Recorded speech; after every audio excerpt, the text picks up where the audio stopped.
It is a truth universally acknowledged that a single man in possession of a good fortune must be in want of a wife. However little known the feelings or views of such a man may be on his first entering a neighborhood. That truth is so well fixed in the minds of the surrounding families that he is considered the rightful property of some one or other of his daughters.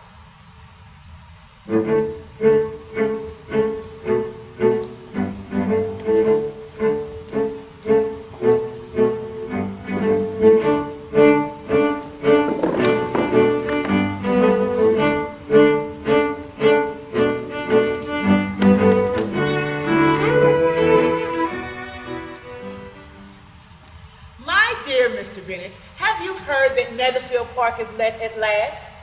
Do you not want to know who has taken it? You want to tell me, and I have no objection to hearing it. Mrs. Long says that Netherfield is taken by a young man of large fortune from the north of England. What is his name? Bingley. Bingley? Is he married or single? Oh, single, my dear, to be sure. What a fine thing for our girl. How so? How can it affect them? What drew me to the novel was wanting to participate in the writing class. Based on the title, it sounds like it's about race of rich people. I heard it's a love story. It was recommended because I had not read the book. My roommate said it was one of her favorites. It was a hard read. The poor were looked down upon. They didn't care about color, they cared about status. My favorite characters? Mr. Collins, I dig the creep factor. And Mr. Bennett, of course. Despite having 5 daughters and a larger-than-life wife, he is down to earth. He just really wishes he had a son. My dear, how can you be so tiresome? You must know that I am thinking of his marrying one of them. Is that his design is settling here? Design? Nonsense. But it is very likely that he may fall in love with one of them, and therefore, you must visit him as soon as he comes. I see no occasion for that. You and the girls may go, or you may send them by themselves, which perhaps may still be better. For as you are as handsome as any of them, Mr. Bingley may like you the best of the party. My dear, you flatter me. I certainly have had my share of beauty, but when a woman has 5 grown daughters, she ought to give over thinking of her own beauty. My dear, you must indeed visit Mr. Bingley as soon as he comes into the neighborhood. Who? Bingley! Even Sir William is determined to go. Indeed, you must go, for it will be impossible for us to visit him if you do not. I will send a few lines by you to assure him of my hearty consent to his marrying whichever one of the girls he chooses. Though I must throw in a good word for my little Lizzie. Lizzie is not a bit better than the others. I am sure she is not half so handsome as Jane, nor is she half so good humored as Lydia, but you are always giving her the preference. They are none of them much to recommend them. They are all silly and ignorant like other girls, but Lizzie has something more of a quickness than her sisters. You take delight in vexing me. You have no compassion for my poor nerves. You mistake me, my dear. I have a high respect for your nerves. They are my old friends these last 20 years at least. Mama, we shall meet him at the assembly. Mrs. Long promised to introduce him. I don't believe Mrs. Long will do any such thing. She has 2 nieces of her own. She is a selfish, hypocritical woman, and I have no opinion of her. It's a love story with rawness. My high school librarian recommended it to me. She seemed like someone who lived a life of adventure through books, and I wanted to live a life of adventure through a novel also. My favorite character is Mr. Bennett. His snotty remarks towards his children and his wife are just amazing. I thought after reading it that it was the most boring book ever, and that there was no way that this could have been real life. But now, 10 years later, there's so many traits that I wished I had and now have at this point. When's the next ball to be? Tomorrow, fortnight! Aye, so it is. And Mrs. Long does not come back until the day before, so it will be impossible for her to introduce him, for she will not know him herself. I am sick of Mr. Bingley. I am sorry to hear that. If I had known as much this morning, I certainly would not have called on him. But as I have actually paid a visit, we cannot escape the acquaintance now. Oh, what an excellent father you have, girls. Lydia, my love, though you are the youngest, I dare say, Mr. Bingley will dance with you at the next ball.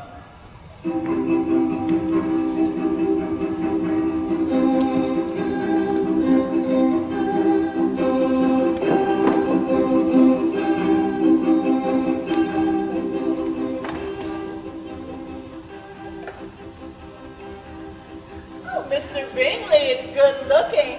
And such a gentleman, too. Do you not think, Papa? He has an easy, unaffected manner and a pleasant countenance. You are right, Sir William. And his sister has an air of decided fashion. And his friend, Mr. Fitzwilliam Darcy.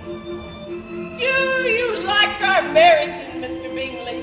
Do you not think there are a great many pretty women in the room? Who do you think is the prettiest? Oh, the eldest Miss Bennet, beyond a doubt. There cannot be two opinions on that point. Miss Bennet, may I have the honor?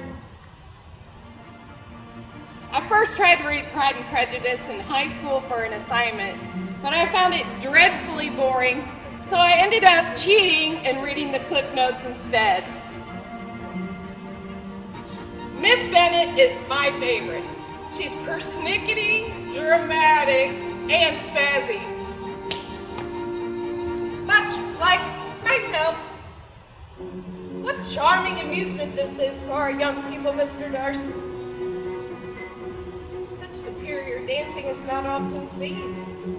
Certainly, sir. It also has the advantage of being in vogue amongst the less polished societies of the world.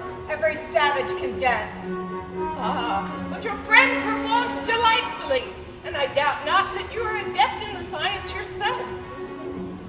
It is a compliment which I never pay to any place if I could avoid it. Upon my word, I've never seen so many pretty girls in my life. You are dancing with the only handsome girl in the room. Oh, she is the most beautiful creature I ever beheld, but her sister Elizabeth is very agreeable. Perfectly tolerable, I dare say, but not handsome enough to tempt me. You had better return to your partner and enjoy her smiles, for you are wasting your time with me. I had no idea what it was about until this workshop. None. I still don't have a ton of feelings about the book, but after connecting so well with the play, I love it. I was surprised by how relatable the story and characters were. My favorite character has consistently been Elizabeth. She is headstrong and confident while not conforming to societal norms. I now know that the story is about the different dynamics of love in both the familial and romantic sense, along with the roles of women in the world at that time. I have seen the Bridget Jones Diary and the Keira Knightley version. I have also seen the Twilight movies, all of them. I have rarely seen a collection of people in whom there's so little beauty. The country can, in general, supply but few subjects for such a study. In a country neighborhood, one moves about in a very confined, unvarying society. But people themselves alter so much that there's always something new to be observed in them. Yes, I quite agree. There is much of that going on in the country as in the town. I cannot see that London has any great advantage. The country is a vast deal pleasanter, but this gentleman said that the country was nothing at all. You quite mistook Mr. Darcy. He only meant that there are not such a variety of people to be met with in the country as in the town, which you must acknowledge to be true. Certainly, my dear. Nobody said there were. But as for us not meeting with very many people in this neighborhood, I believe there are few neighborhoods larger. I know we dine with 420 families. Mr. Darcy is proud. Most forbidden, disagreeable. I really don't know much about the story, although I may have seen bits and pieces of it and I just don't remember. My favorite character is Lizzie. I love how strong of a personality she has and her confidence. I am surprised at how many different ways the book can be seen in everyday life. People's pride can affect their decisions, how they hold themselves, and how they treat others. Even though the book was hard to get into and finish, I learned many valuable life lessons from the story.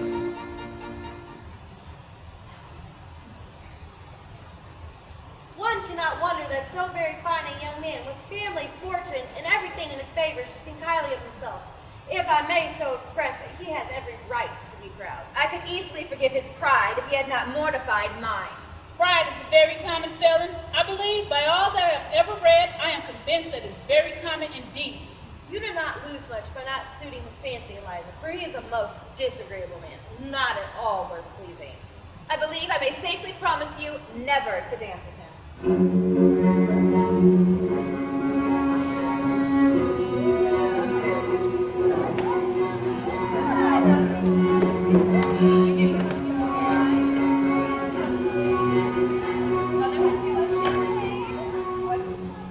Mr. Bingley is what a young man ought to be. Sensible, good-humored, lively, and I never saw such happy manners. He is also handsome, which a young man ought likewise to be, if he possibly can. I was very much flattered by his asking me to dance a second time. I did not expect such a compliment. That is one great difference between us. Compliments always take you by surprise, and me never. He could not help seeing that you were about 5 times as pretty as every other woman in the room. I give you leave to like him. You have liked many a stupider person. Dear Lizzie, I had never read the book and fell asleep during the movie, so I never had an interest to go further. But then I took the PPA playwriting class and was finally interested in reading it. It was described as this great love story with dynamic characters, so I was intrigued. I liked it. My favorite character is Elizabeth because she reminds me of myself. I also love Kitty because she keeps trying to get noticed in the cast of her family. I understand her pain. My favorite character in the movie is Caroline Bingley, so snooty booty, and she owned it.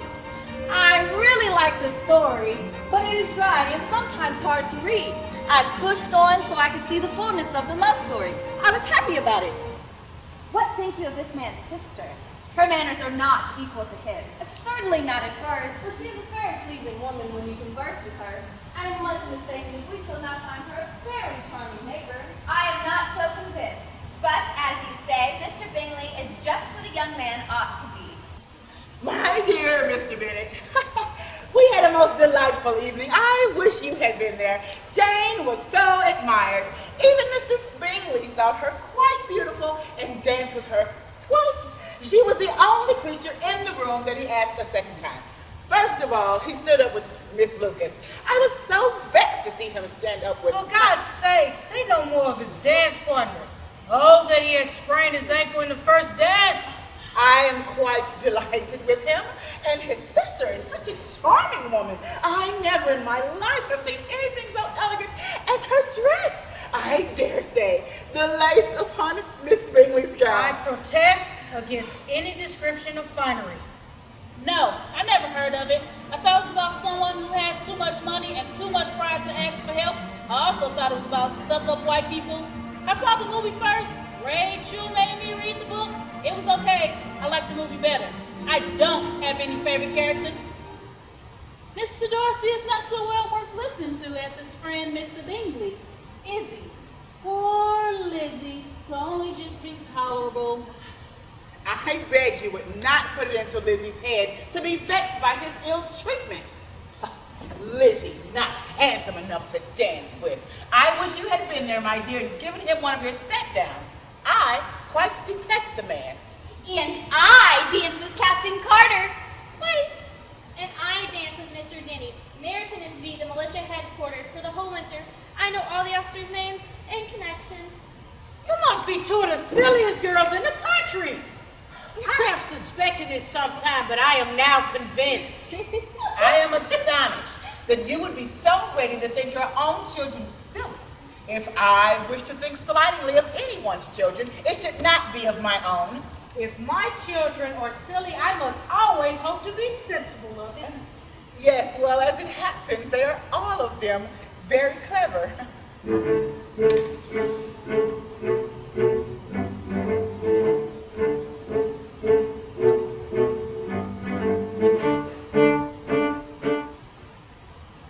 A letter addressed to Jane from Netherfield Hall. Well, Jane, who is it from? What does it say? What is it about? Make haste and tell us, my love. Make haste. It is from Miss Caroline Bingley. My dear friend, be so compassionate as to dine today with me. Come as soon as you can on receipt of this.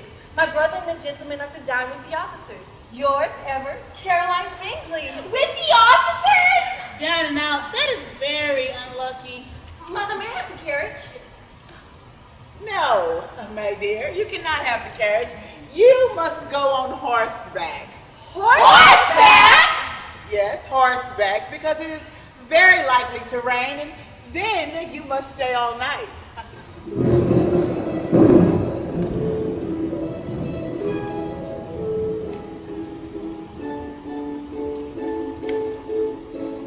My dearest Lizzie, I find myself very unwell this morning, which I suppose is to be imputed to my getting wet through yesterday. My kind friends will not hear of my returning till I am better. Yours, Jane. Well, my dear, if your daughter does die, it'll be a comfort to know it was all in pursuit of Mr. Bingley. I am not worried about her dying. People do not die from little trifling colds. I would go and see Jane if I could have the carriage. The carriage is not to be had. And as I am no horsewoman, walking is my only alternative. You will not be fit to be seen when you get there. I shall be fit to see Jane, which is all I want. Is this a hint for me, Lizzie, to send for the horses? No, indeed, I do not wish to avoid the walk. The distance is nothing when one has a motive. I shall be back by dinner.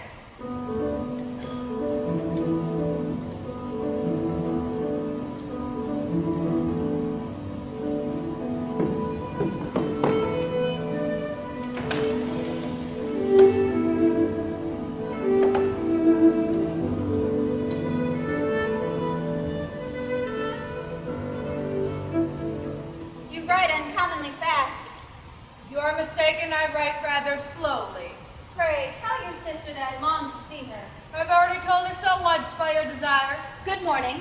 My word! Please pardon my appearance. May I inquire after my sister? Miss Bennett slept ill and is not well enough to leave her room.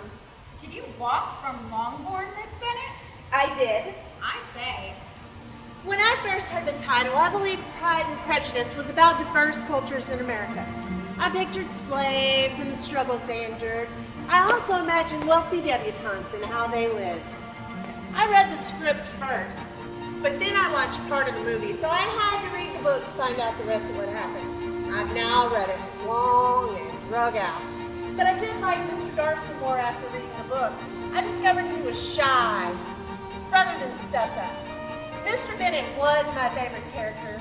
He had a dry sense of humor and was laid back, while his wife was extremely eccentric and irrational.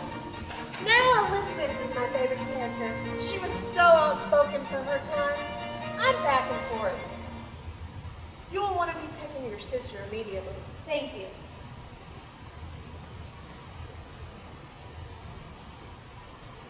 She really looked almost wild. I could hardly keep my countenance. Her hair so untidy, so blousy. Yes, and her petticoat. I hope you saw her petticoat. 6 inches deep in mud. I thought Miss Elizabeth Bennett looked remarkably well when she came into the room. Her dirty petticoat quite escaped my notice. You observed it, Mr. Darcy, I am sure. And I'm inclined to think you should not wish to see your sister make such an exhibition. Certainly not. To walk 3 miles, or 4 miles, or 5 miles above her ankles in dirt, and alone. Quite alone. What could she mean by it? It seems to me to show a conceited sort of abominable independence. It shows an affection for her sister that is very pleasing. I can guess the subject of your reverie. I should imagine not. You are considering how insupportable it would be to pass many evenings in this society. And indeed, I am quite of your opinion. Your conjecture is totally wrong, I assure you. My mind was more agreeably engaged. I have been meditating on the very great pleasure which a pair of fine eyes in the face of a pretty woman can bestow. I am all astonishment. How long has Miss Elizabeth been such a favorite, and pray, when am I to wish you joy? That is exactly the question I expected you to ask. A lady's imagination is very rapid. It jumps from admiration to love, from love to matrimony in a moment. I have an excessive regard for Miss Jane Bennet. She really is a very sweet girl, and I wish with all my heart she was well settled. But with such a father and mother and such low connections, I'm afraid there is no chance of it. I heard that their uncle is an attorney in Meryton, and they have another that lives somewhere near Cheapside. That is capital. How is your sister, Miss Bennett? Not well. I am afraid we must trespass upon your kindness a while longer. As Miss Jane Bennett is feeling no better, I invite you, Miss Elizabeth, to stay at Netherfield. That is most kind, sir. I thank you.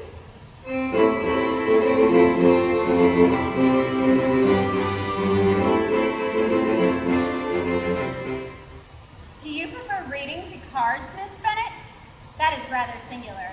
Miss Eliza despises cards. She is a great reader and has no pleasure in anything else. I am not a great reader, and I have pleasure in many things. I wish my book collection was larger for your benefit and my own credit. I am astonished that my father should have left so small a collection of books. What a delightful library you have at Pemberley, Mr. Darcy. It has been the work of many generations. And tell me, is Miss Darcy much grown since the spring? Will she be as tall as I am? I believe she will. She is now about Miss Elizabeth Bennet's height. Oh, how I long to see her. She is so extremely accomplished for her age. It is amazing how young ladies can have the patience to be so very accomplished as they all are. All young ladies accomplished? My dear Charles, what do you mean? Yes, all of them. I'm sure I never heard of a young lady spoken of without first being informed that she was very accomplished. I cannot boast of knowing more than half a dozen who are really accomplished. A woman must possess a certain something in her air and manner of walking, her tone of voice, her address, and expressions.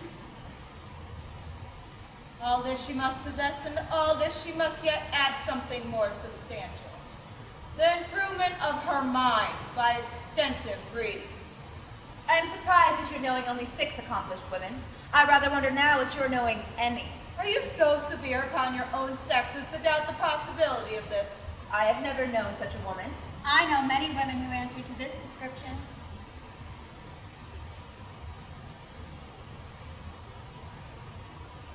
Miss Eliza, let me persuade you to take a turn about the room. I assure you it's very refreshing after sitting so long in one attitude. Mr. Darcy, will you join us? I would only interfere. What can he mean, Miss Bennett? Our surest way of disappointing him will be to ask nothing about it. I require an explanation of your motives, Mr. Darcy. You either choose this method in passing the evening because you're in each other's confidence, or because you're conscious that your figures would appear to the greatest advantage in walking. If the first, I'd be completely in your way. If the second, I can admire you much better from here. Oh, shocking. How shall we punish him for such a speech? Laugh at him. Mr. Darcy is not to be laughed at. The wisest and best of men may be rendered ridiculous by a person whose first object in life is a joke. I hope to never ridicule what is wise and good. Follies and nonsense, whims and inconsistencies do divert me, and I laugh at them whenever I can. It has been the study of my life to avoid those weaknesses which often expose a strong understanding to ridicule. Such as vanity and pride. Yes, vanity is a weakness indeed, but pride, where there's real superiority of mind, pride will always be under good regulation. Your examination of Mr. Darcy is over, I presume, and pray, what is the result? I am perfectly convinced by it that Mr. Darcy has no defect. I have faults enough. I cannot forget the follies and vices of others so soon as I ought, nor their offenses against myself. My good opinion, once lost, is lost forever. That is a failing indeed. But you have chosen your fault well. I really cannot laugh at it. You are safe from me. There is, I believe, in every disposition a natural defect, which not even the best education can overcome. And your defect is to hate everyone. And yours is to willfully misunderstand them.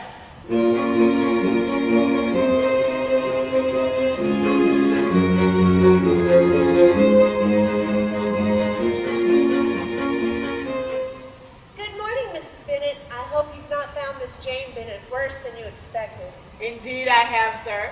I am afraid she is a great deal too ill to be moved. We must trespass a little longer on your kindness. This is a sweet room you have here, Mr. Bingley. I do not know a place in the country that's equal to Netherfield. You will not think of quitting it in a hurry, I hope. When I'm in the country, I never wish to leave it. And when I'm in town, it's pretty much the same. I could be equally happy in either. That is because you have the right disposition. Thank you again, Mr. Bingley, for your kindness to Jane, for she is a great deal too ill and suffers a vast deal. We all feel wretched for her. Shall I call for your coach? Mr. Bingley, I must remind you of your promise to give a ball at Netherfield. It would be the most shameful thing in the world if you did not keep your promise. I'm perfectly ready. And as soon as your sister is recovered, you shall name the very day of the ball. But you do not wish to be dancing while your sister is ill. Oh, yes. It would be much better to wait till Jane was well. By that time, Captain Carter will be a Meriton again. Let me see you to your coach.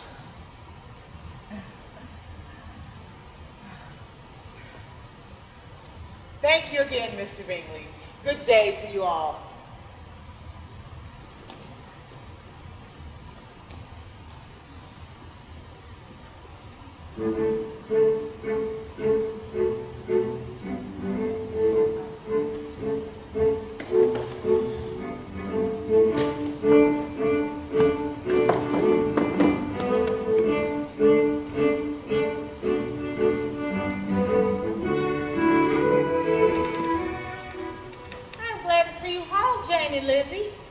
Conversation has lost much of his animation and almost all of his sense in your absence. I hope, my dear, that you have ordered a good dinner today, because I have a reason to expect an addition to our family party. Oh, who do you mean, my dear? The person of whom I speak is a gentleman, Ranger. Colonel Forrester? Captain Carter? I know, Captain Denny, or a new recruit. It is Mr. Bingley, I am sure. Lydia, my love, ring the It bell. is not Mr. Bingley. It is my cousin, Mr. Collins, who, when I am dead, may turn you all out of this house as soon as he pleases. Pray do not speak of that odious man. I do think it is the worst thing in the world to have your estate entailed away from your own children. And I am sure, had I been you, that I would have tried long ago to do something or other about it. Mother, I have tried to explain to you the nature of the entail. I know that you are bitterly against the cruelty of setting a state away from a family with 5 daughters in favor of a man that nobody cares about, but father cannot do anything about it. If you listen to his letter, you may be perhaps a little softened by his manner of expressing himself. Mary?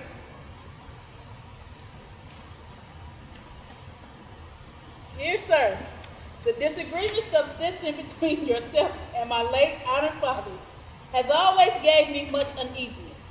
Since I have had the misfortune to lose him, I have frequently wished to heal the breach. Having received ordination at Easter, I have been so fortunate to be distinguished by the patronage of the Right Honorable Lady Catherine de Bourgh. As a clergyman, I feel it my duty to promote and establish the blessing of peace in all families, and on these grounds, I flatter myself that my present overtures will not lead you to reject the offered olive branch. I remain, dear sir, with respectful compliments to your lady and daughters, William Collins. In point of composition, the letter does not seem defective. There is something very pompous in his style. Well, if he is disposed to make any of the girls amends, I shall not be the person to discourage him.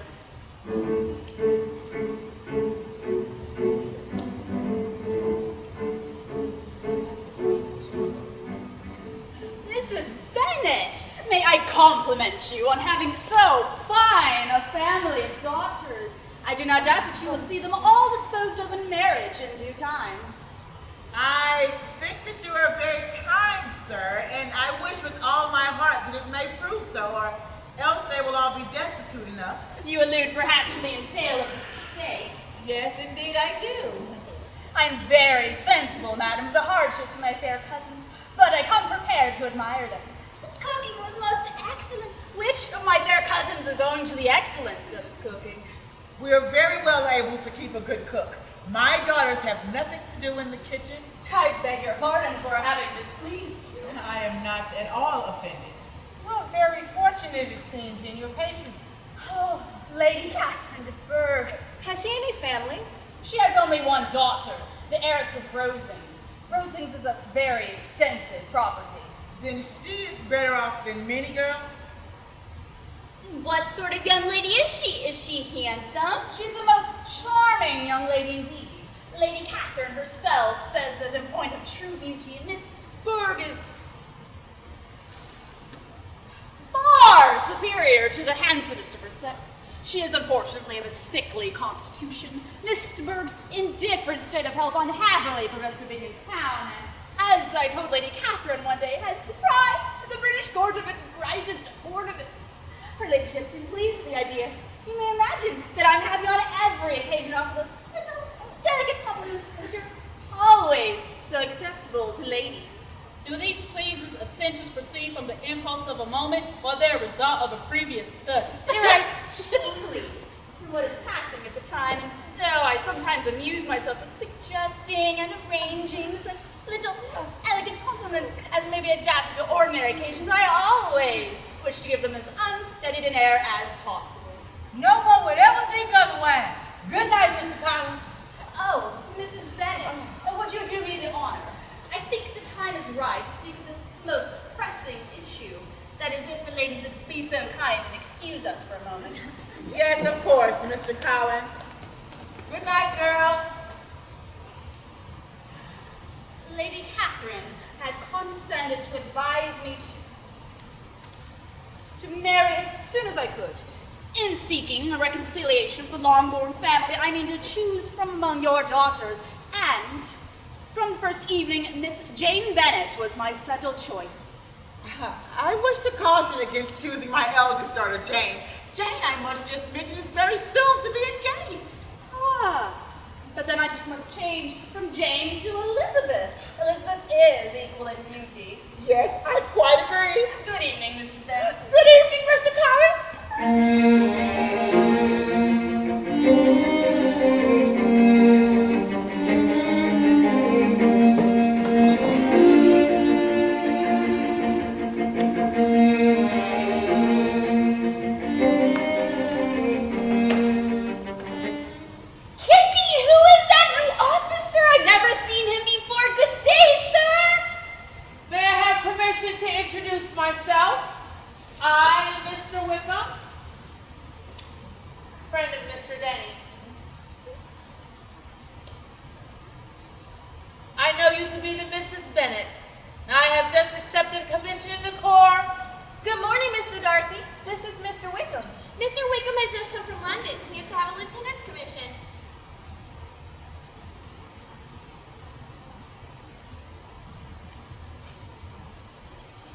Good day, Mr. Darcy. I've never seen Pride and Prejudice, and I've never known it to be a love story. I've never read the book or seen the movie, but I had the opportunity to see the live play, and it was amazing. Mrs. Bennet is my favorite. So extra and a hot mess. Reminds me much of myself.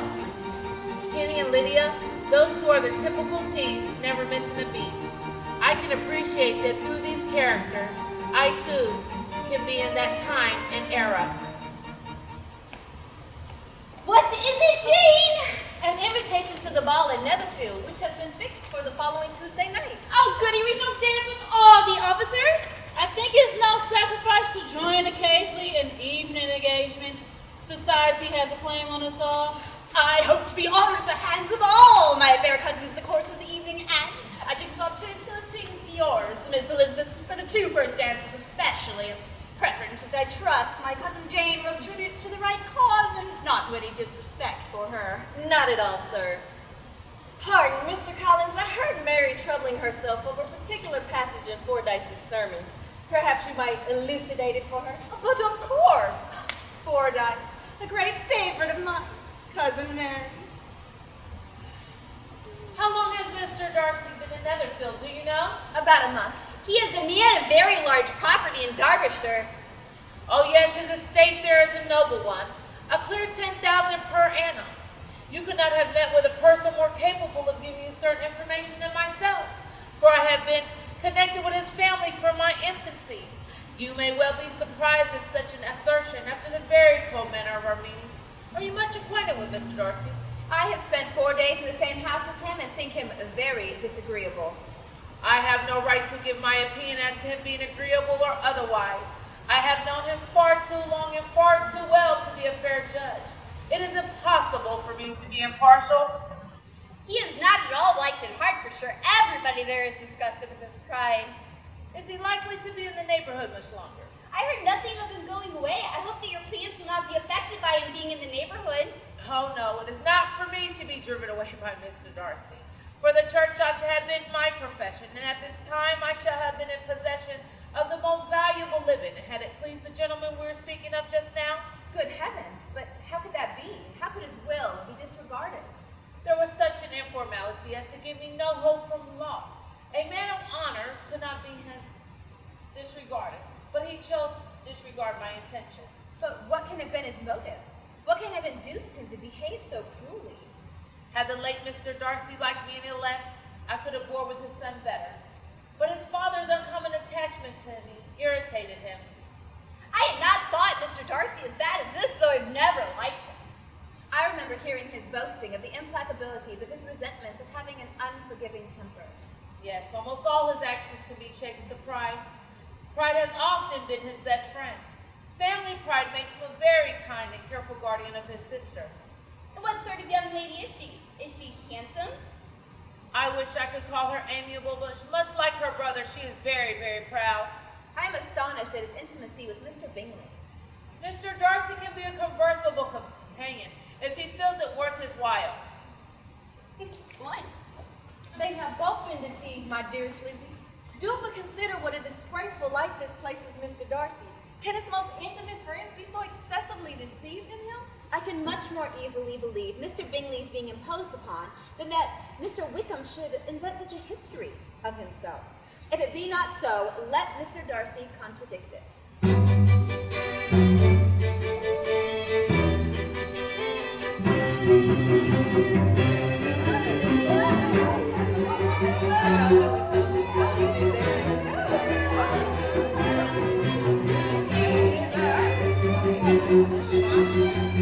Welcome to Netherville! Woo!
must throw them in the way of other rich men. Careful, Mama. I believe our conversation is being overheard by Mr. Darcy. What is Mr. Darcy to me that I should be afraid of him? For heaven's sake, madam, speak lower. What advantage can it be for you to offend Mr. Darcy? You will never recommend yourself or Jane to his friend by so doing. Mr. Bingley likes your sister undoubtedly. Although he may never do more than like her, she does not help him along. She does help him on, as much as her nature will allow. Remember remember, my dear Eliza, for he does not know Jane's disposition as you do. But if a woman is partial to a man and does not endeavor to conceal it, he must find it out.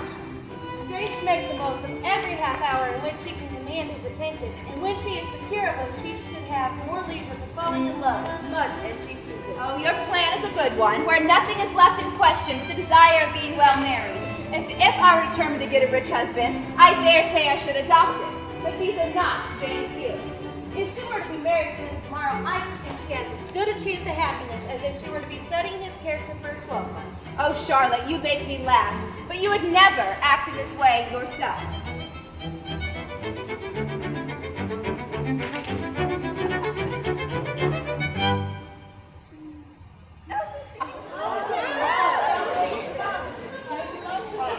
I have looked in vain for Mr. Wickham among the cluster of redcoats here assembled.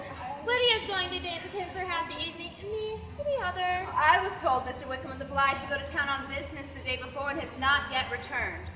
It is my intention, if I may be so bold, to remain close to you throughout the evening, Miss Elizabeth. May I have the next dance, Miss Elizabeth? You may.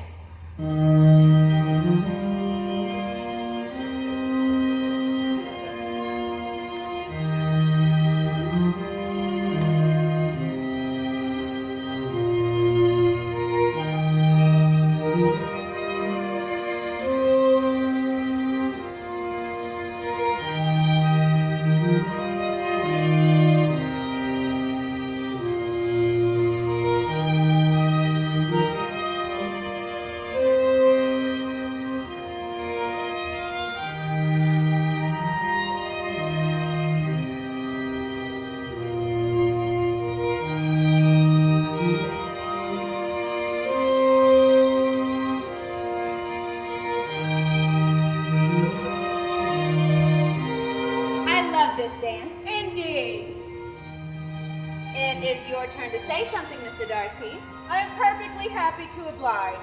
Please advise me what you like most to hear. Very well. Perhaps by and by I may observe that private balls are much pleasanter than public ones. But for now, we may be silent. You talk by rule then while you were dancing? One must speak a little, you know. It would look odd to be entirely silent for half an hour together. Are you consulting your own feelings in the present case, or do you imagine you are gratifying mine? Both. For I've always seen a great similarity in the turn of our minds. We are each of an unsocial, taciturn disposition, unwilling to speak unless we expect to say something that will amaze the whole room. This is no very striking resemblance of your own character, I'm sure. How near it may be to mine, I cannot pretend to say. You think it a faithful portrait, undoubtedly. I must not decide on my own performance. When you met us the other day, we had just been forming a new acquaintance. Mr. Wickham is blessed with such happy manners as to assure us making friends. Whether he's equally capable of retaining them is less certain. He has been so unlucky as to lose your friendship, and in a manner which he is likely to suffer from all his life.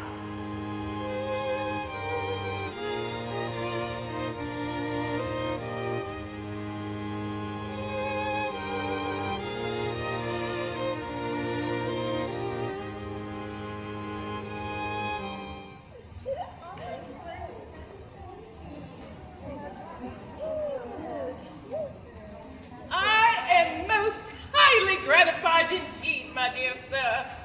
Such superior dancing is not often seen. Thank you, Sir William.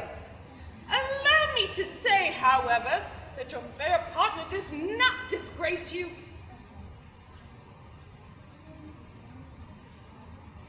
Oh. But let me not interrupt you.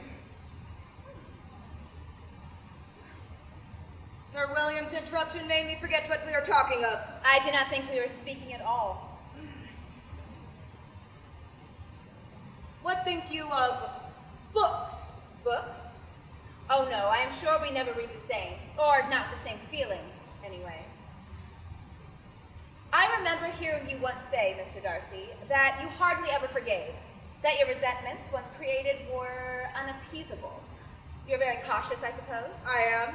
And you will never allow yourself to be blinded by prejudice. I hope not. It is particularly incumbent upon those who never change their opinion to be secure and judging properly first. May I ask what these questions tend? Merely to the illustration of your character. I am trying to make it out. And what is your success? I do not get on at all. I hear such different accounts of you as to puzzle me exceedingly. I wish, Miss Bennet, you would not sketch my character at the present moment. But if I do not take your likeness now, I may never have another opportunity. I'd by no means suspend any pleasure of yours. I have found out there is now in the room a near relation of my patroness. Who'd have thought of my meeting with a nephew of Lady Catherine de Bourgh? Oh, my most thankful discovery is made in time for me to pay my respects to him. Oh, you are not going to introduce yourself to Mr. Darcy. Indeed, I am. Mr. Darcy! So, Miss Eliza, I hear you're quite delighted with George Wickham. Your sister has been talking to me about him. I find that the young man quite forgot to tell you he was the son of the late Mr. Darcy's steward. George Wickham has treated Mr. Darcy in a most infamous manner. I know very well that Mr. Darcy is not in the least to blame. I pity you, Miss Eliza, for this discovery of your favorite's guilt. But really, considering his descent, one could not expect much better. I have heard you accuse him of nothing worse than being the son of Mr. Darcy's steward. And of that he has informed me himself. I beg your pardon. Excuse my interference. It was kindly meant.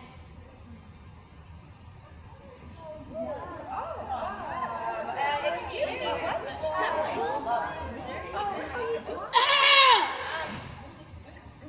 I would like to take this opportunity while the musicians are taking refreshments to sing a song for the assembly. My milkshake brings out the voice of the yard and all that. That will do extremely well, child. You have delighted us quite enough. Oh, this is our dance.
with the fair Elizabeth. Oh, dear, yes. I am sure Lizzie will be very happy. Come, Kitty, I want you upstairs. Oh, Mr. Collins can have nothing to say to me that anybody need not hear. I am going away myself. No, no. Nonsense, Lizzie. I insist upon your staying and hearing Mr. Collins. You can hardly doubt the purport of my discourse. My intentions have been too marked to be mistaken. Almost as soon as I entered the house, I singled you as the companion of my future life. My reasons for marrying are, first, that I think it the right thing for every clergyman to set the example of matrimony in his parish. Secondly, that I am convinced that it will add very greatly to my happiness. And thirdly, which perhaps I ought to have mentioned earlier, that it is the particular advice of the very noble Lady Catherine de Bourgh. As I am to inherit this estate after the death of your honored father, I could not satisfy myself without resolving to choose a wife from among his daughters. This has been my motive, my fair cousin, and now nothing remains but for me to assure you in the most animated language of the violence of my affection. To fortune, I am perfectly indifferent, and shall make no demand of that nature on your father, since I am well aware that it could not be complied with. And you may assure yourself that no ingenuous reproach shall ever pass my lips when we are married. Oh, but you forget that I have made no answer. Let me do it without further loss of time.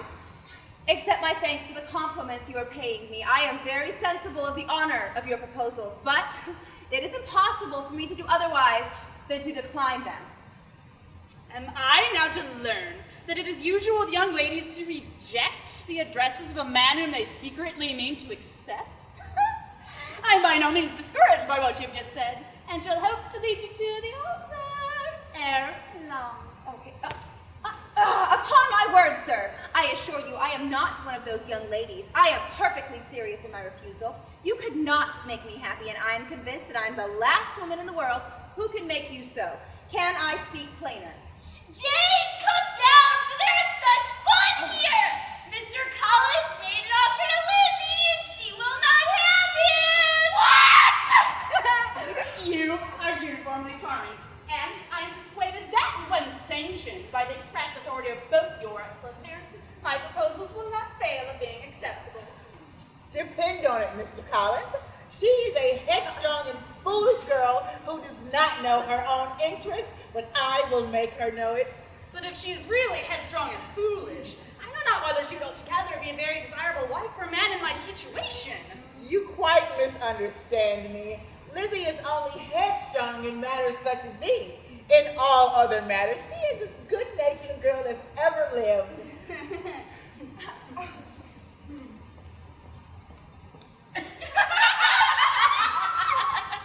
Mr. Bennett, come quick! You are wanted immediately! We are all in an uproar! You need to make Lizzie marry Mr. Collins! What are you talking? Lizzie declares that she will not have Mr. Collins, and Mr. Collins declares that he will not marry Lizzie. And what am I to do on the occasion? Insist that she marry him. I understand Mr. Collins has made you an offer of marriage. Is it true? It is true. Very well. And this offer of marriage you have refused. I have, sir. Very well. We now get to the point. Your mother insists upon you accepting it. Is it not so, Mrs. Bingley? Yes, or I will never see her again. An unhappy alternative is before you, Elizabeth. From this day, you must be a stranger to one of your parents. Your mother will never see you again if you do not marry Mr. Collins. And I will never see you again if you do.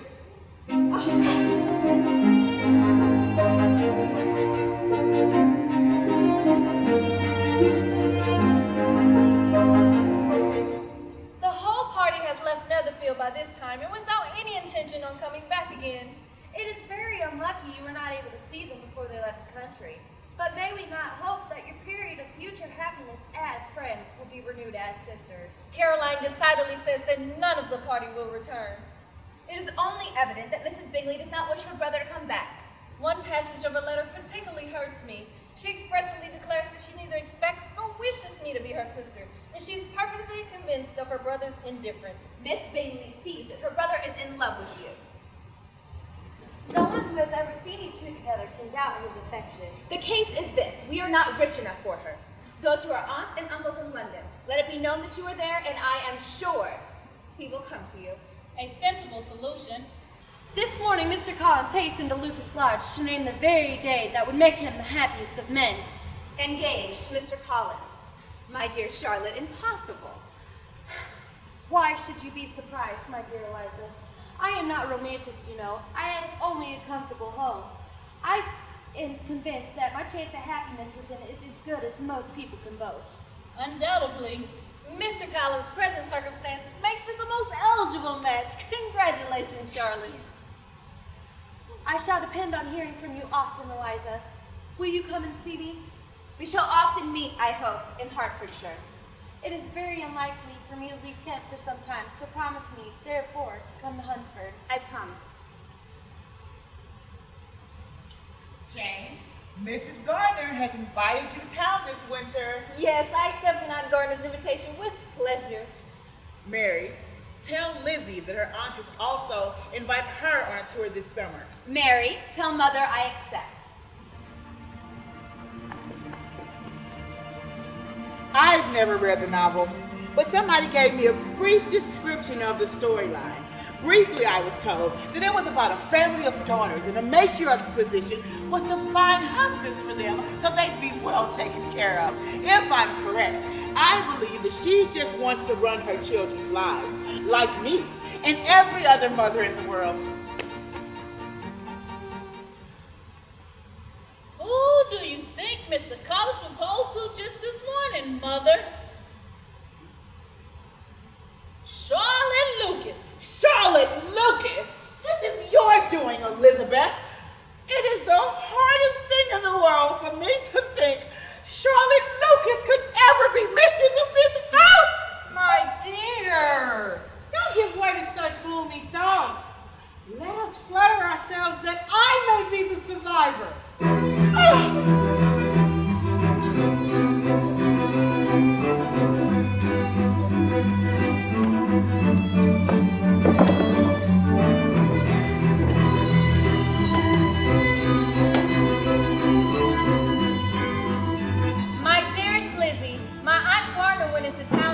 And I took the opportunity to call for Miss Bingley. She was very glad to see me and reproached me for giving her no notice of my coming to London. I inquired after her brother. He was well, but so much engaged with Mr. Darcy. They scarcely ever saw him. Yours, Jane. Charlotte. The house is rather small, but well built and convenient. But everything is fitted up with neatness and consistency. My dear Mrs. Collins deserves all the credit. The garden is large and very well laid out. The cultivation of which I attend to myself. To work in his garden is one of Mr. Collins' most respectable pleasures. I encourage it as often as possible. Miss Elizabeth, you will have the honor of seeing Lady Catherine this Thursday evening. But do not make yourself uneasy, my dear cousin, about your apparel. She likes to have the distinction of rank preserved.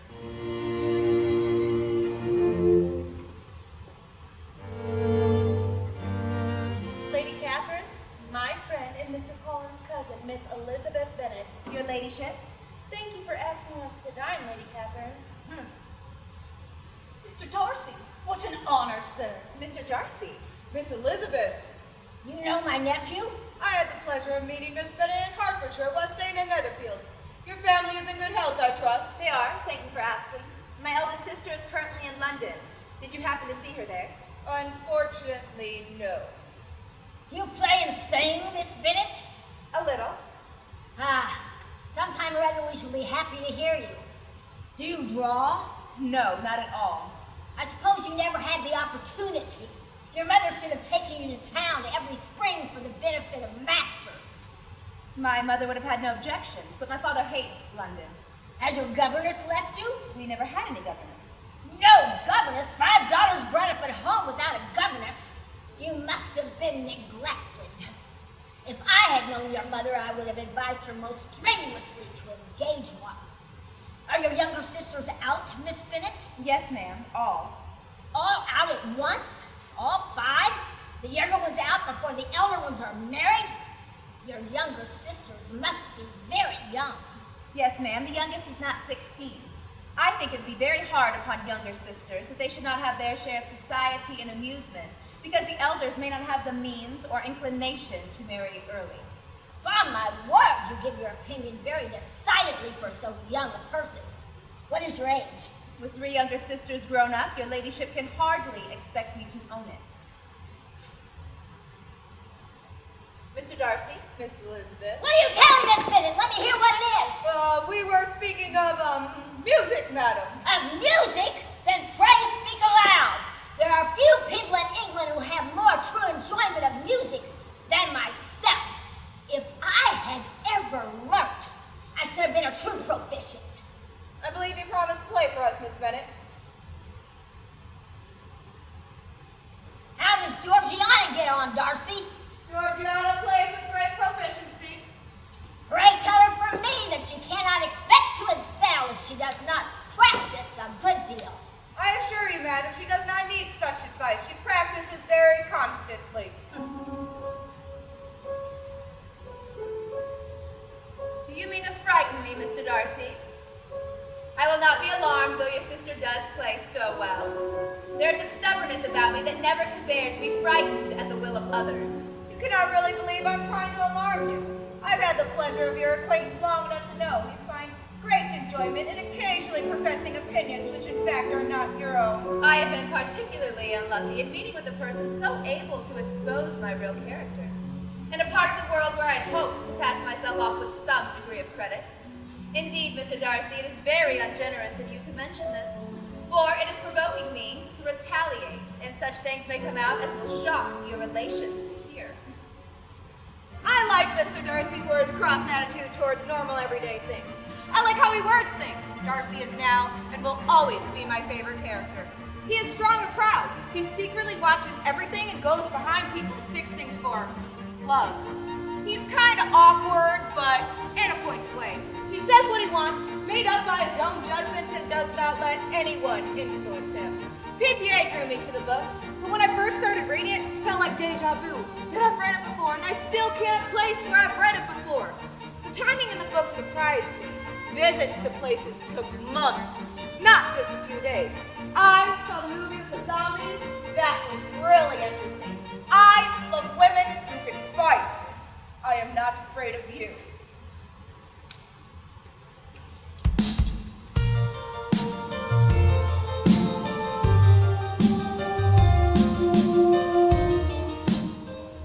Thank you for the invitation to tea, Lady Catherine.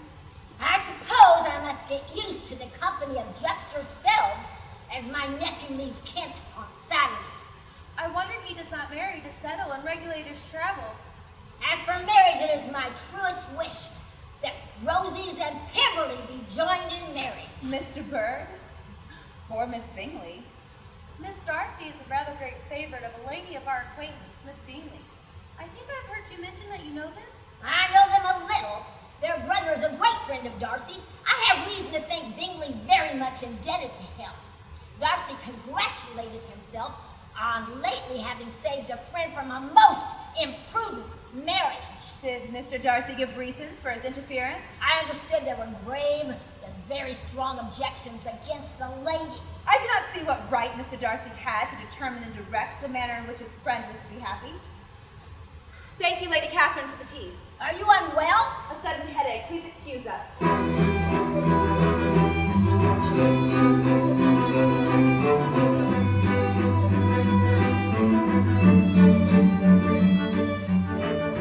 My dearest Lizzie, I confess myself to have been entirely deceived in Miss Bingley's regards for me. Caroline did not return my visit till yesterday. When she did come, it was very evident that she had no pleasure in it. And when she went away, I was perfectly resolved to continue the acquaintance no longer. He knows of my being in town. If I were not afraid of judging harshly, I should almost be tempted to say that there's a Strong appearance of duplicity in all of this. Yours, Jane.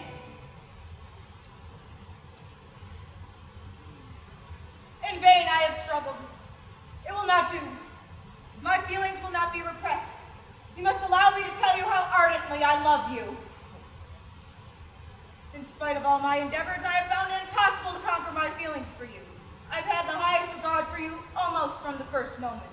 In declaring my feelings for you, I'm going against the wishes of my family, my friends, and my own better judgment. The situation of your mother's family, though objectionable, is nothing in comparison to the total want of propriety so frequently, so most uniformly portrayed by herself, by your three younger sisters, occasionally even by your father. I know your family is inferior. Our social situations are vastly different. I'm so much in love as to wish to marry you in spite of all these objections. I hope that now I will be rewarded by your acceptance on my hand. Please consent to be my wife. I have never desired your good opinion, and you have certainly bestowed it most unwillingly. I am sorry to have occasioned pain to anyone. And this is all the reply which I am to have the honor of expecting. I might perhaps wish to be informed why so little endeavor at civility be thus rejected. I might as well inquire why, with so evident a desire of offending and insulting me, you chose to tell me you liked me against your will, against your reason, and even against your character? Do you think that any consideration would tempt me to accept the man who has been the means of ruining the happiness of a most beloved sister? You have been the principal, if not only means, of dividing them from each other. Can you deny you have done it? I have no wish in denying that I did everything in my power to separate my friend from your sister, or that I rejoice in my success. Towards him, I have been kinder than towards myself. But it is not merely this affair on which my dislike was founded. Long before it had taken place, my opinion of you was decided. Your character was unfolded in the recital which I received many months ago from Mr. Wickham. In what imaginary act of friendship can you here defend yourself? And this is your opinion of me. My faults, according to this calculation, are heavy indeed. But perhaps these offenses might have been overlooked had not your pride been hurt by my honest confession of the scruples that have long prevented my forming any serious design. Could you expect me to rejoice in the inferiority of your connections, to congratulate myself on the hope of relations whose condition in life is so decidedly beneath my own? You could not have made an offer of your hand in any possible way that would have tempted me to accept it. I had not known you a month before I felt that you were the last man in the world whom I could ever be prevailed on to marry. You have said quite enough, madam. My favorite character in the play was Lizzie, because she wasn't afraid to be herself and in my eyes was a secret romantic. As I continued to read the novel, Mr. Bennet became my favorite character for his laid-back demeanor and love for his children. This is my first time reading the novel, and I am still trying to finish it. The conversations between these characters go on forever. What I could say in one sentence would take these characters 2 pages. As a group, we watched the Keira Knightley version, which I loved. It made me want to laugh and cry and punch people. The intense passion and love between Darcy and Lizzie was so evident in the novel, but the movie showed a quick and sudden change in Darcy that was shocking. I perfectly comprehend your feelings and am now only to be ashamed of what my own have been. Forgive me for having taken up so much of your time, and accept my best wishes for your health and happiness.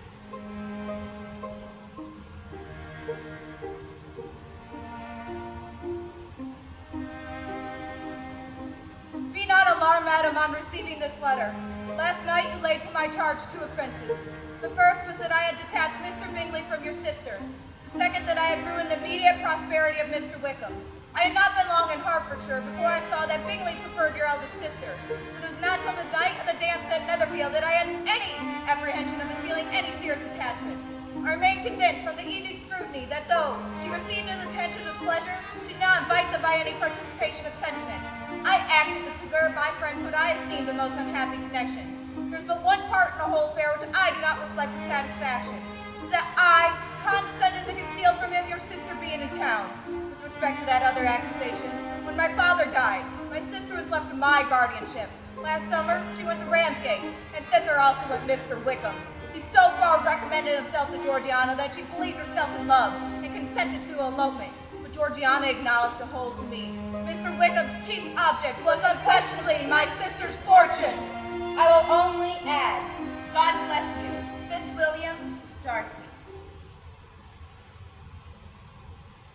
How despicably I have acted. I who have prided myself on my discernment.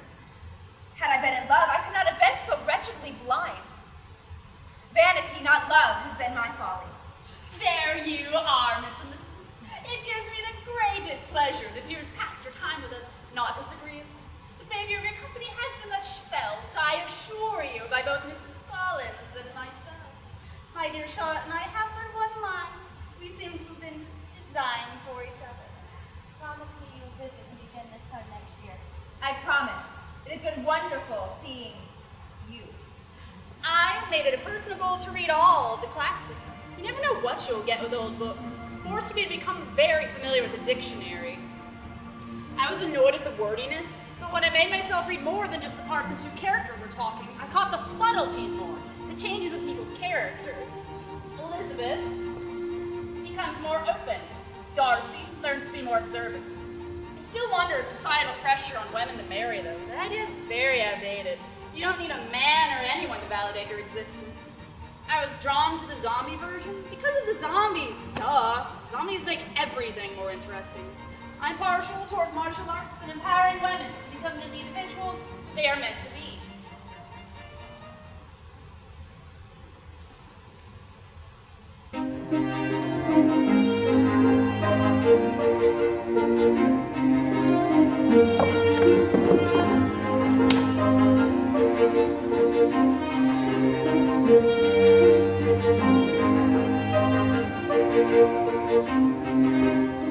Well, Jane, the Collinses live very comfortable, do they? I suppose they often talk of having Longbourn when your father is dead. And what is your opinion now of this sad business of Jane's? My comfort is I am sure she will die of a broken heart, and then he will be sorry for what he has done. I'm glad you're back, Lizzie. Mama! Mama! Mrs. Forrester invited to take me to Bright with them. I cannot see why Miss Forrester should not ask me as well as Lydia. I have just as much right for I am 2 years older. Father, I would advise against this. I feel the necessity to point out all the improprieties of Lydia's general behavior. We shall have no peace in Longbourn if Lydia does not go to Brighton. Let her go then. The only thing that drew me to this novel was the fact that it was going to be our next play. I wanted to be in it, so I wanted to know what I was getting myself into. Based on the title alone, I believe Pride and Prejudice are humanized barriers, and that this was a story on how to overcome them, with many details in between. At first, I dreaded reading the book, but after I picked it up, I couldn't put it down. I was surprised I liked it. I like Mr. Darcy. I loved his confidence. But now I love Lydia because I can relate to her free spirit.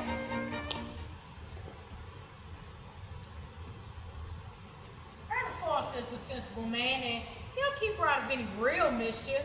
And she is luckily too poor to be an object of prayer to anybody. In any event, you will be off with your Aunt Gardner touring around Derbyshire.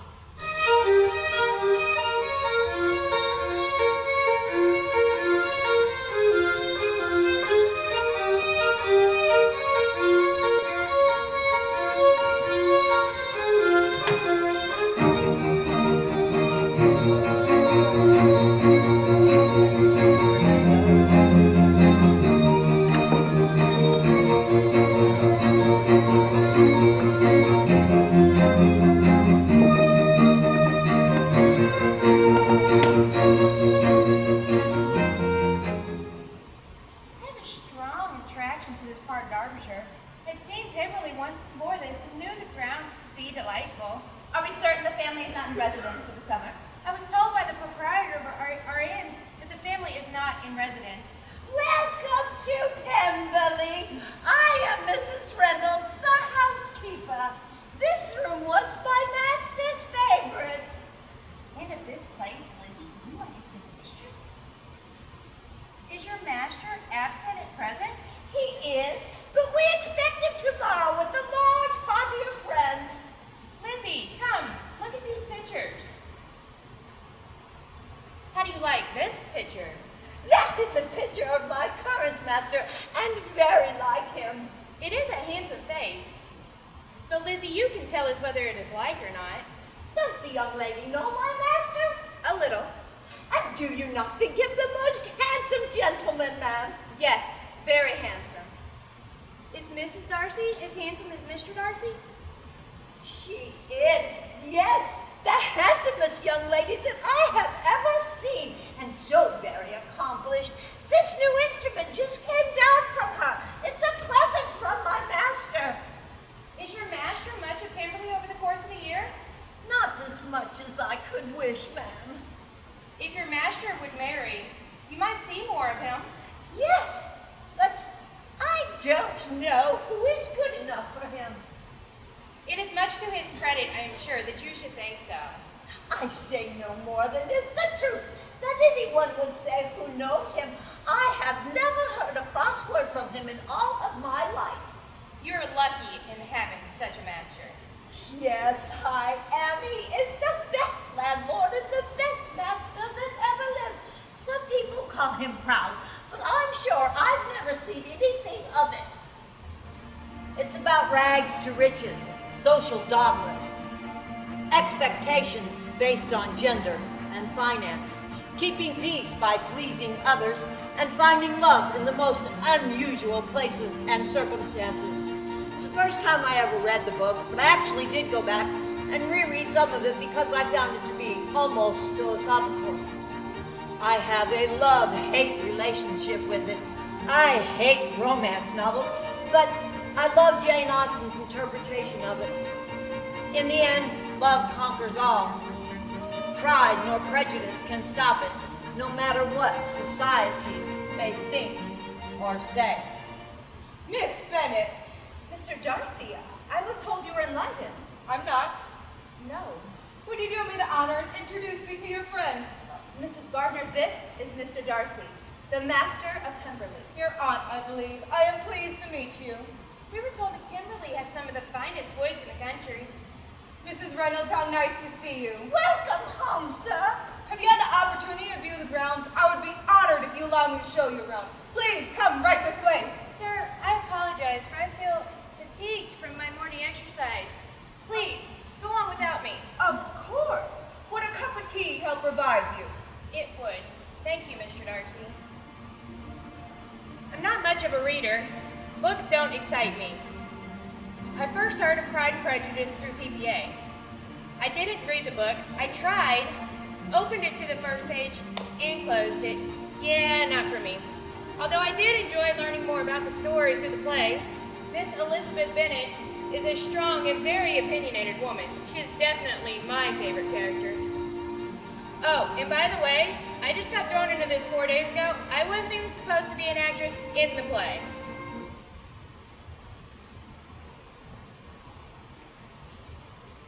May I inquire after the health of your family, Miss Bennet? They're quite well, thank you for asking. I was told by your housekeeper that you were in London. I had some business that occasioned my coming forward a few hours before the rest of the party. Among them is one who will claim an acquaintance with you, Mr. Bingley. There is one other person in the party who wishes to be known to you. Would you allow me to introduce my sister to you? I would be honored. Thank you, Mr. Darcy.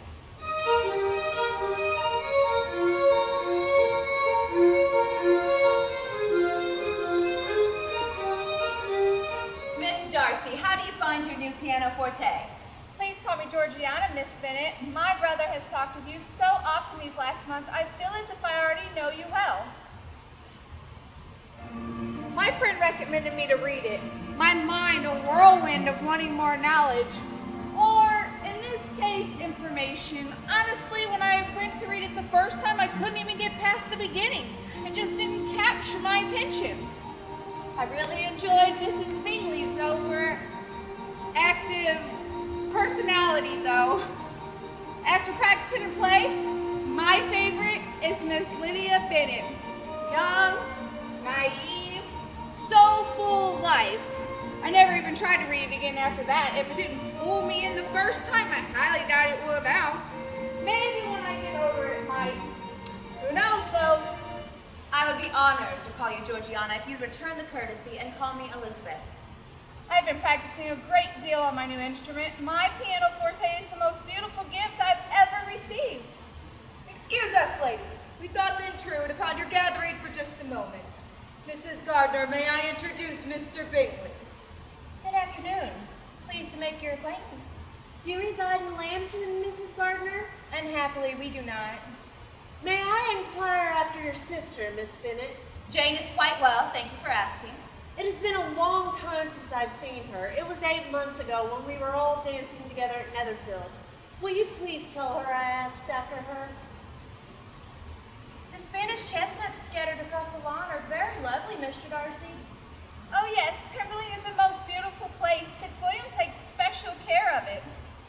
We were just talking about the pianoforte that you gave me. Fitzwilliam, you spoil me. I do not. You are an accomplished musician, Georgiana. I would be honored to hear you play. Your brother had the misfortune of hearing me play for a whole evening once. He said that you play well. Aunt Catherine said you'd be passable if you practiced. Fitzwilliam, are you teasing Miss Elizabeth or myself? I cannot tell. I am satisfied.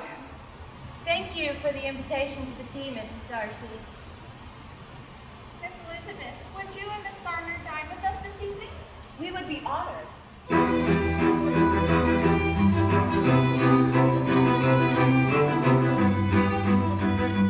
Dearest Lizzie, something has occurred of the most unexpected and serious nature. Lydia has gone off with Wickham. We are now anxious to be assured that a marriage has taken place, for there is reason to fear it has not. I never in my life saw father so affected.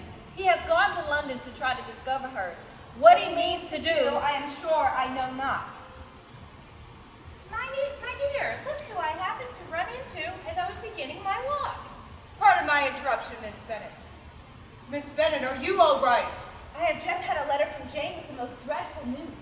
My youngest sister has eloped with Mr. Wickham. She has no money, no connections. She is lost forever. And is it absolutely certain? Yes, they were traced almost to London, but not beyond. What has been done to recover her? Father has gone to London, but nothing can be done. This unfortunate affair will prevent my sister seeing you at Pemberley this evening. Yes, please be so kind as to apologize to Miss Darcy for us. Thank you for your hospitality, Mr. Darcy.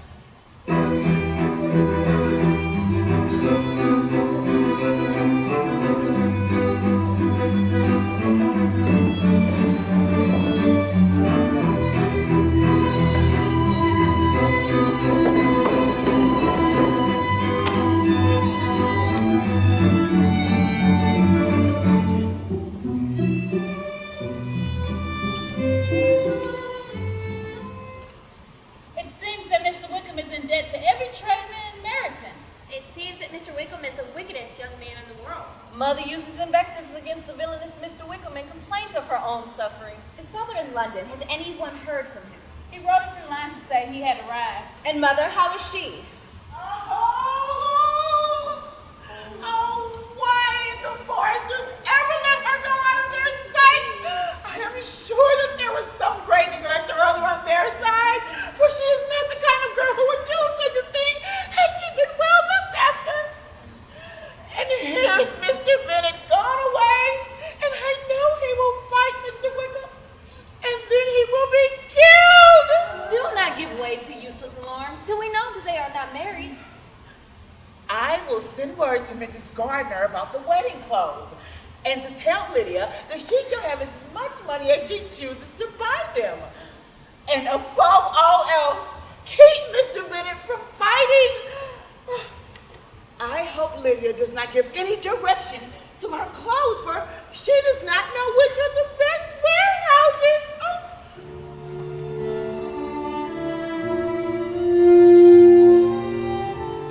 Oh, Father, we are so glad to have you returned. What news of Lydia?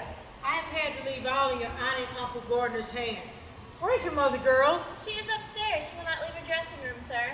Mary, what are you reading? Mr. Collins' letter, Father. It had arrived yesterday. Don't read it all. Sum it up. That's the difficulties with Mr. Collins, Father. His advice, and Lady Catherine agrees, is to throw your unworthy child from your affection forever and let her reap the fruit of her own heinous offense. If I should ever go to Brighton, I would behave better than Lydia. Oh, Kitty, I have last learned to be cautious, and you will feel the effects of it. No officer is ever to enter to my house again. Balls will be absolutely prohibited, and you are never to stir out of doors till you can prove you have spent 10 minutes of every day in a rational manner. Father, this letter arrived lately. Kitty, perhaps you would like to read it.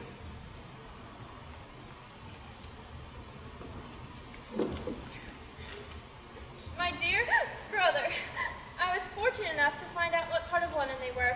They are not yet married, but if you are willing to perform the engagements that I venture to make on your behalf, I hope it will not be long before they are.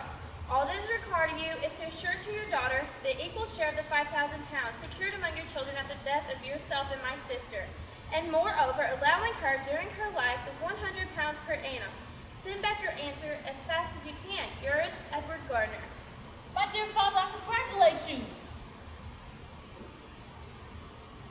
There are two things I want very much to know. One is how much money your uncle has laid down to bring it about. And the other, how can I ever repay him? Money? My uncle? What do you mean, sir? I mean that no man in his senses will marry Lydia on so slight a temptation as 100 a year during my life. I will answer the letter. I hope and trust yet that they will be happy. His consent to marrying her is proof that he has come to a right way of thinking. Their mutual affection will steady them, and I flatter myself they will live in a rational manner. Their conduct has been such that neither you nor I nor anyone can ever forget. My dear, dear Lydia, she will be married at 16. My good, kind brother, I knew he would manage everything. But the clothes, the wedding clothes. I will write to my sister Gardner about them directly. First, I shall go to Meryton and tell my sister Philip the good news. And as I come back, I can call on Lady Lucas. An airing would do me a great deal of good, I am sure. They shall be married in London. Mr. Gardner will attend. There will be no wedding clothes. Let us come to a right understanding.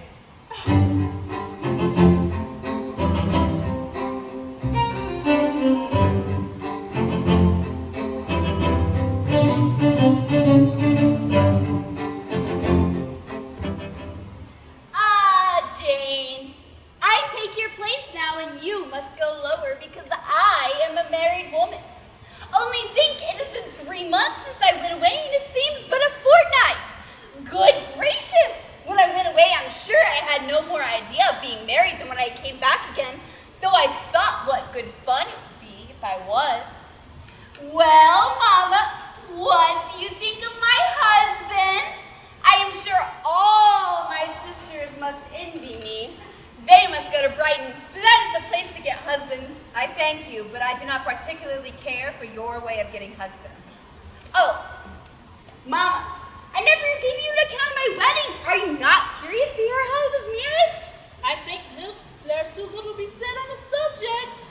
Bah, you are so strange. We were married at St. Clement's because Wickham's lodgings were in that parish, and it was settled that we should be there at 11 o'clock. Just as the carriage arrived at the door, my uncle was called away upon business. I was so frightened, I didn't know what to do. My uncle was to give me away. However, the wedding need not be put off. Mr. Darcy might have done just as well. Mr. Darcy? Oh, yes, he was to come there with Wickham. Oh, gracious me, I quite forgot. I ought not to say a word about it. What will Wickham say? It was supposed to be such a secret. If it was to be secret, say not another word on the subject. You may depend on us seeking no further. Come, Lydia, we must leave shortly to arrive in good time to see the regiment. One moment, I must grab only a few items.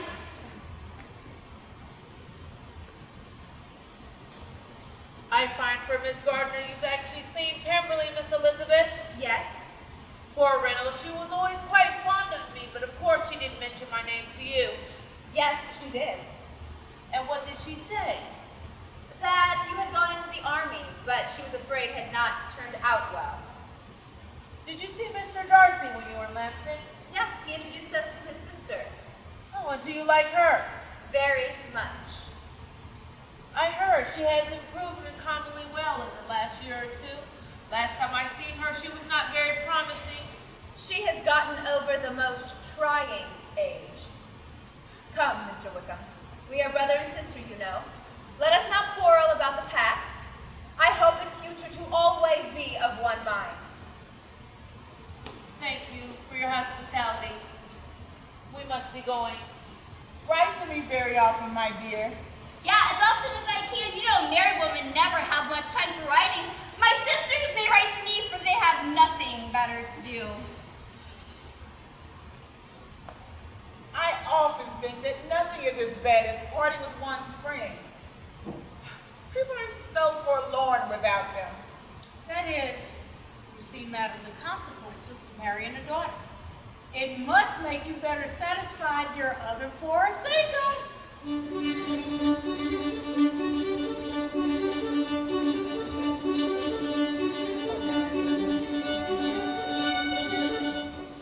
Mama, Jane, the housekeeper of Netherfield has just received orders to prepare for the arrival of her master, Mr. Bingley. Is it certain that Mr. Bingley is coming? Yes, Mama, and his sister's not coming with him. Did you hear that, Jane? Not that I care about it, though. I am sure that I don't care if I ever see him again. I assure you that the news does not affect me either with pleasure or pain. I am glad he comes along because we shall see the less of him. As soon as ever he comes, my dear, you will wait on him, of course. No. No. You forced me into visiting him last year and promised if I were to see him that he should marry one of my daughters. But it ended in nothing, and I would not be sent on a fool's errand again. I just saw him from my dressing room window. He is riding towards the house. For pity's sake, Kitty, who? Look, Mr. Bingley, and there's a tall, proud man with him. Mr. Darcy? Well, any friend of Mr. Bingley will always be welcome here. Everyone, compose yourself!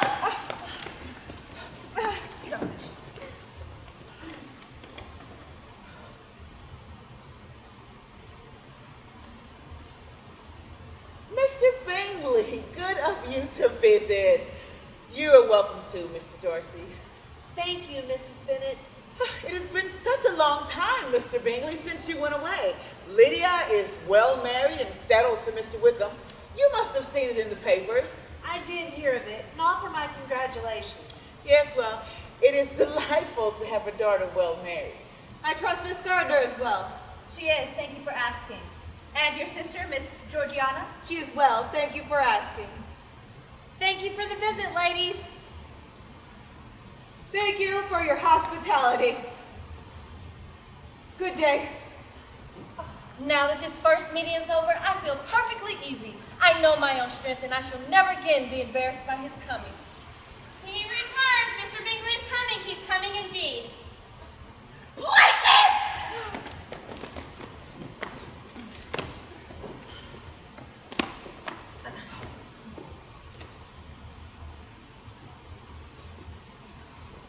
Mr. Bingley, did you leave something behind?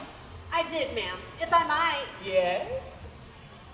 When you have killed all your own birds, Mr. Bingley, feel free to come to Mr. Bennet's manor and shoot as many as you please. What's the matter, Mama? What do you keep winking at me for? What do you want me to do? I am not winking at you. I just want to talk to you. And Mary and Lizzie, I want to talk to you. Excuse us, Mr. Bingley. We must leave the room for a moment. Miss Bennet, Jane, would you do me the honor? Yes! Oh, yes, yes! Oh, Jane, I'm the happiest. I need to speak with your father. May I? Oh, Jane, I will return shortly. Don't change a thing.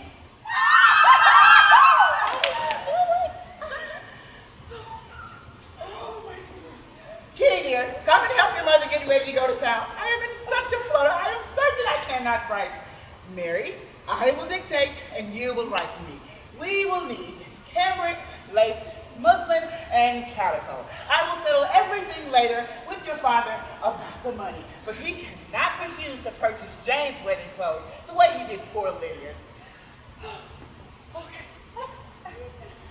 Oh, Lizzie, why is not everybody as happy? Oh, Lizzie, how shall I bear so much happiness if I could but see you as happy?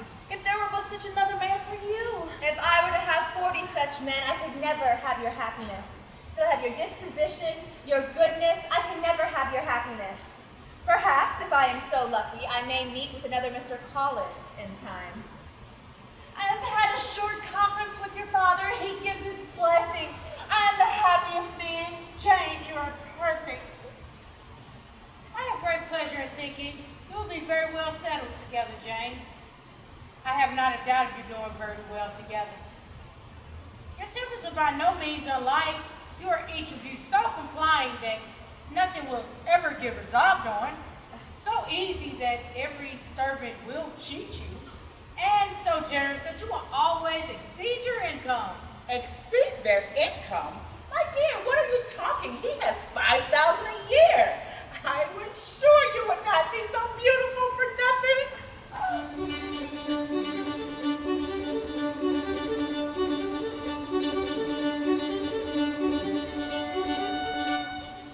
Are we expecting anyone? No. Then who is in this carriage? Oh, Lady Catherine. Lady Catherine, what an honor. This, I suppose, is a sister. Yes, ma'am. May I present my sister, Kitty? Miss Bennet,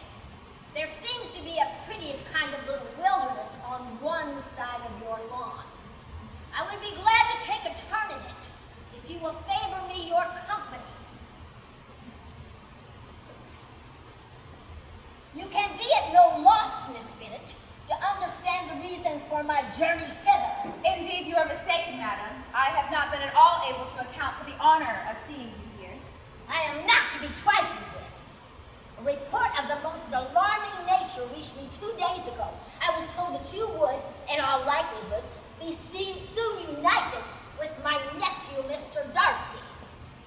Though I know this must be a scandalous falsehood, I instantly resolved on making my way to this place that I might make my sentiments known to you. If your ladyship believed it to be impossible, I wonder you took the trouble of coming so far. This is not to be borne. Miss Bennet, I insist on being satisfied. Has my nephew made you an offer of marriage? Your ladyship has declared it to be impossible. It ought to be so, it must be so if he retains use of his reason. But your arts and allurements may, in a moment of infatuation, have made him forget what he owes to himself and to his whole family. If they have, I shall be the last person to confess it. I am the nearest relation he has in the world, and am entitled to know his dearest concerns. But you are not entitled to know mine. I am not in the habit of brooking disappointment. That will make your ladyship's situation at present more pitiable, but it'll have no effect on me. My daughter and my nephew are destined for each other. And what shall divide them? The upstart pretensions of a young woman with no family connections or fortune? If you are sensible of your own good, you would not wish to quit the sphere in which you have been brought up. In marrying your nephew, I do not consider myself as quitting that sphere. I am a gentleman's daughter. He is a gentleman. So far, we are equal. True, you are a gentleman's daughter. But what was your mother? Whatever my connections may be, if Mr. Darcy has no objections to them, they could be nothing to you. Tell me once for all, are you engaged to him? I am not. And will you promise not to enter into such an engagement? I will make no promise of the kind. Miss Bennet, I am shocked and astonished. I am no stranger to the particulars of your youngest sister's infamous elopement. Oh! Are the shades of Pemberley to be thus polluted? You can now have nothing further to say. You've insulted me in every possible method. I must beg you to leave. I take no leave of you. I send no compliments to your mother. You deserve no such attention. My grandparents had an actual library room in their Civil War era house, stocked with classics. There's not much to do in the winter on a cattle ranch but read. No one told me to read it, but I did when I was too young and ran out of Jack London books. I was 10 or 11. I knew nothing of relationships. I've seen the Colin Firth movie. I love him.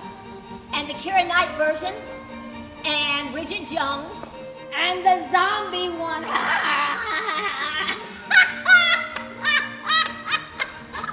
Oh. Lizzie was my favorite. I tried to relate to her. Now my favorite is Mr. Bennet because I love fathers and he's a good one.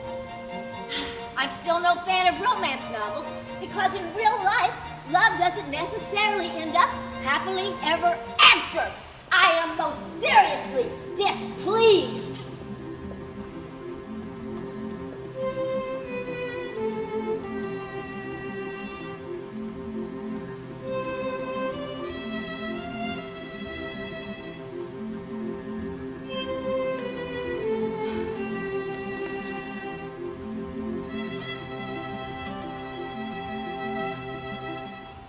Mr. Darcy, I must thank you for your unexampled kindness to my poor sister.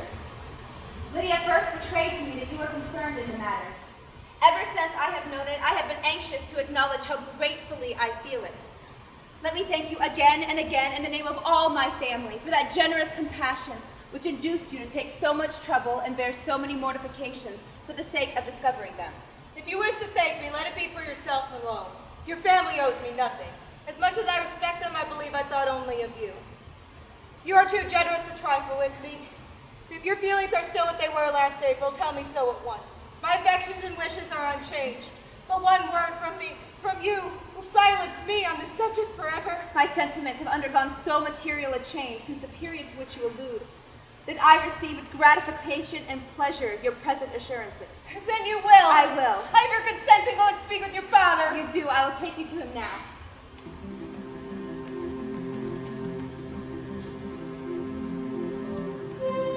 Lizzie, what are you doing? Have you not always hated him? He is rich, to be sure, and you may have many more fine clothes and fine carriages than Jane, but will they make you happy? Have you any other objections than your belief in my indifference? None at all. We all know him to be a proud, unpleasant sort of man, but that would be nothing if you really liked him. I love him. Indeed, he has no improper pride, but you do not know what he really is. I love him, Father. Well, my dear, I have no more to say. If this be the case, he deserves you. I could not have parted with you, my Lizzie, to anyone less worthy. And if any young men come for marrying Kitty, send them in, for I am quite at leisure.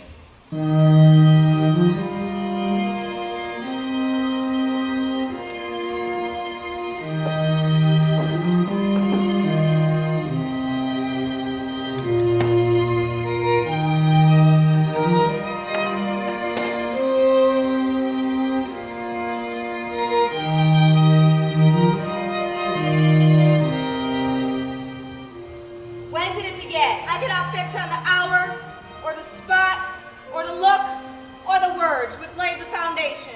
I was in the middle before I knew I had begun. Now be sincere. Did you admire me for my impertinence? For the liveliness of your mind, I did. You might as well call it impertinence at once, but make a virtue of it by all means. My good qualities are under your protection, and in return it belongs to me to find occasions for teasing and quarreling as often as may be. And we shall begin directly.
Thank you.